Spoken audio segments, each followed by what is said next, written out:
Alright, so this is a video on divine travel. So basically all it is that we can look at things at 0, either in the overworld or in the nether, and we're able to know roughly where the stronghold is depending on what kind of thing we're looking at.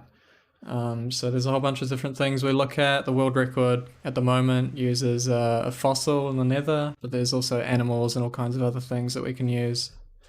So I'm just going to be going through what to look for, and what coordinates to use and that kind of thing for each thing. If you want to know how this works, which is it's very interesting stuff, you need to go check out Matthew Bolan's video, which there'll be a link in the description for that. He figured this all out and he's got a long video explaining how all of it works. So if you've got any kind of interest in it, it's a very good video. Alright, so an important part of divine travel, and one of the most limiting factors really, is that you need to be at 0 for this to work. So we look at the coordinates up here, we're at chunk 040. You need to be at this very particular chunk in order to look at anything. If you're in any other chunk, it's not going to work. I can't go look at a different fossil or some other animals in a different chunk other than 0. So it's this first number and this third number. If you're not in 0, it doesn't work.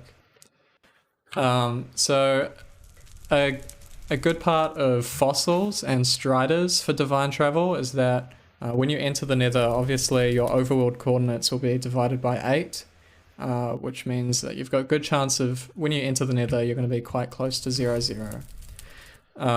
So when you spawn in a soul sand, it's always a good idea to check out 0 in the Soul Sand Valley to look for a fossil. So in this case, we've got a fossil. There's a whole bunch of different fossils, and you'll have to learn each one of them. I've got some PDFs and images in the description that have been made by Olive and Belj. So there's a whole bunch of different fossil types. You have to learn the start of each one. Basically, you're finding the corner of each fossil.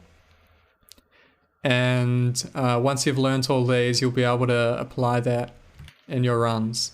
So this one in particular, I'll try and line it up.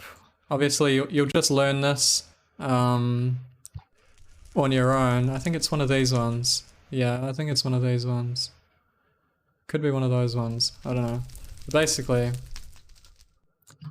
what you're going to do is you run up to it and look directly at whatever block it is. It depends what block it is, depending on the different kinds of fossils, which is why you need to learn every single one of them, because they're not all very obvious. Some of them are quite confusing and different. And once you're looking at the fossil start, so this one starts here, we look at the top right, targeted block, and we look at the X. So the first number after targeted block, we've got 3. And then from there, we've got a whole list of different coordinates that we can use, or 3 different sets of coordinates for each fossil start. So since we've got targeted block 3, we're going to look at this fossil table.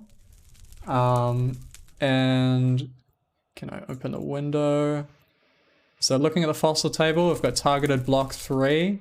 So we've got these 3 different sets of coordinates that we can go to. So I'm going to choose just, you'd go about your nether normally, you'd go out, you'd find your bastion, your fortress, and then you're ready to nether travel. So we're going to go to 3. I'm going to choose these ones, just for the sake of demonstration. -242, -82. So -242, -82. Yeah. And if I build my nether portal here, see when we nether travel there, we're quite close to the stronghold, only 224 blocks. So that's super close. Very good. So there's a number of biomes where when you spawn in, you're going to be quite close to 0. So in savannas in particular, it's often you'll spawn very close to 0. See, I was only 1 chunk away from 0 here, but sometimes you'll even spawn in the 0 chunk. And And for regular animals like cows, pigs, chickens, just animals in general, we're not counting the number of them or anything. It's just all we care about is if they exist or not at 0, 0. We don't need to count them. It doesn't matter what kind they are. As long as there's animals in 0, 0, we can divine off of them. So there's some biomes like tundras, the snowy tundras, savannas. There's a bunch of biomes where the game puts you at 0, 0 fairly often. So we've got the existence of some animals. And then we've got a list, if I can pull that up. Not that one. That one is not working either. Can these swap around at all? Maybe if I do this, there we go. All right, animal table. So we've got non-tundra animals, right? So we've got these 3 different sets. Looks like this one is actually a bit messed up. But I'm sure I'll get that fixed by the time I put this in the description. But if I go to negative 190, 171, which is the actual second number, we'll be able to divine off of that. Negative 190. Yeah, I'll get that fixed up before I put it in the description. But these are the second sets. I'm only using the second set of numbers, or the second set of coordinates, because I know that, this has a prettier distance from the stronghold. The divine travel for most things actually has a fair bit of variance. So animals in particular, you'll see in these images that they have like 0.1 chance and that kind of thing. So animals also have a 0.1 chance. The smaller this number is, the more accurate it is, basically, and the less variance it'll have, kind of. So animals and fossils and everything, it's, sometimes you're going to get unlucky and it's going to be 800 away. But, in this case, we managed to get 331 away, which is quite nice. So there's a number of animals, striders, rabbits, polar bears, pandas, and parrots, where we actually do care about the number of them. So here we've got 2 rabbits. So rabbits spawn in packs of between 2 and 3. And we actually care about the number of rabbits that spawn. Striders spawn 1 to 2, polar bears 1 to 2, pandas I think 1 to 2, and parrots also 1 to 2. But yeah, for rabbits it's 2 to 3, and that gives us distance sectors, which is basically they're the same angle as animals because they are animals, but we also look at the number of them, and that gives us the distance of the stronghold as well. So if we look at this, what have we got? Yeah, here we go. So it's strider, rabbit, polar bear, panda, parrot, all non-tundra. So we've got 2 rabbits out of, between 2 and 3, we got 2. So we're going to use distance sector 0. We're going to go to 205, 67. If there were 3 rabbits, we'd use distance sector 2. What was it again? 205, 67.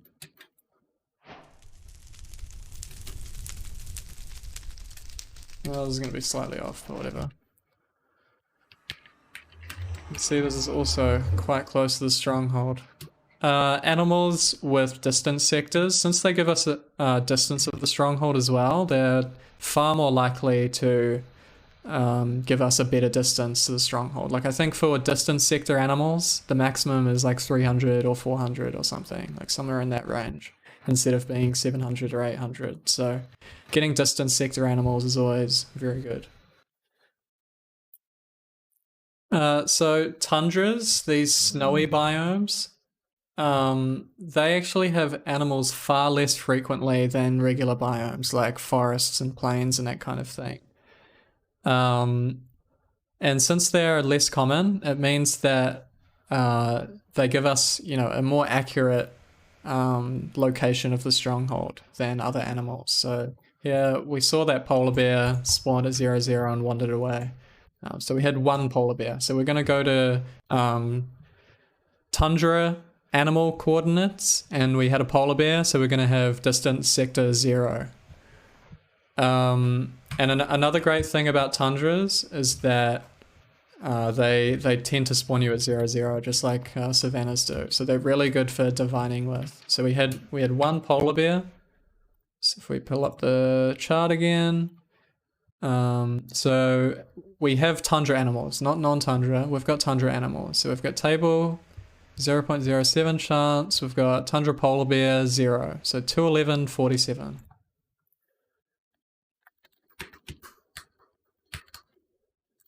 Um, 211, 47.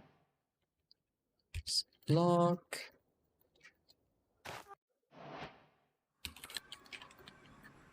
And that is a pretty good nether travel. Only 101 away. You can see the stronghold from here. So the benefit of tundra animals is they totally nail the angle really well.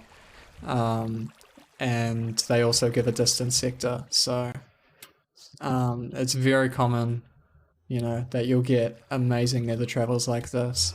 I've had I think like 67 distance in a real run before as well, so it's always very exciting when you get polar bears. It's always very good news. So like I said earlier, an important thing of divine travel is that you need to be at 0, 0, which does not happen on every seed. Like in this seed, we're at 150, negative 40, which is pretty far away. But that's not the end of things for divine travel. If you're not at 0, 0, you can still divine travel in the nether, which is really good. Or rather, you can get divine coordinates. So in this seed, there's a strider that spawns at 0, 0. This one ran away really quickly. Often they'll spawn in, you know, like a lava sea or something. You'll spawn in the sky. You can kind of go into F5 and count the amount of striders. But we can see there was one strider that spawned here. So if we pull up the chart again, we have table for S1, strider, 2 distance sectors. So we had one strider. They spawn in packs of 1 to 2. You can look that all up on the wiki, the pack sizes of each animal, because that pertains to how, like, what distance sector you'll use. But we had one strider out of possible 2. So we're going to go to distance sector 0, 205, 67 again.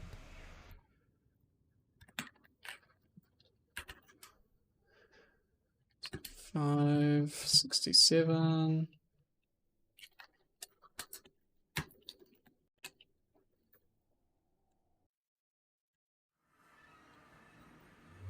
$370 away. Very pog. So a more recently found form of divine travel is we can use trees. Now trees are fairly common, which is a good and a bad thing.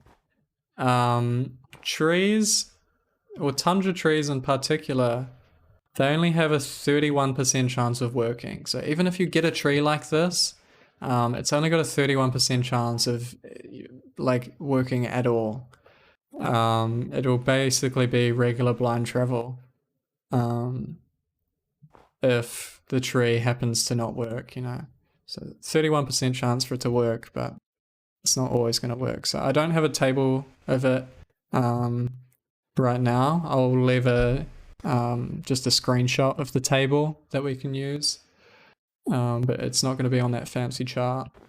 So the thing with trees is for the angle, we just use the existence of it, but we also get the distance of it to 16 distance sectors. So animals either have no distance sectors, or things like striders and rabbits, polar bears, they have 2 distance sectors. Turtles have 4 distance sectors because it can be between 2 and 5 turtles.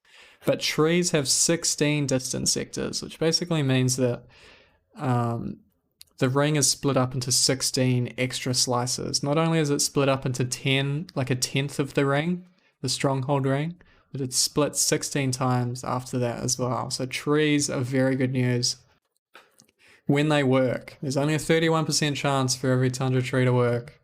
If there's multiple trees in the same 0-0 chunk, then you just need to, you know, pick one randomly and hope that it's the one.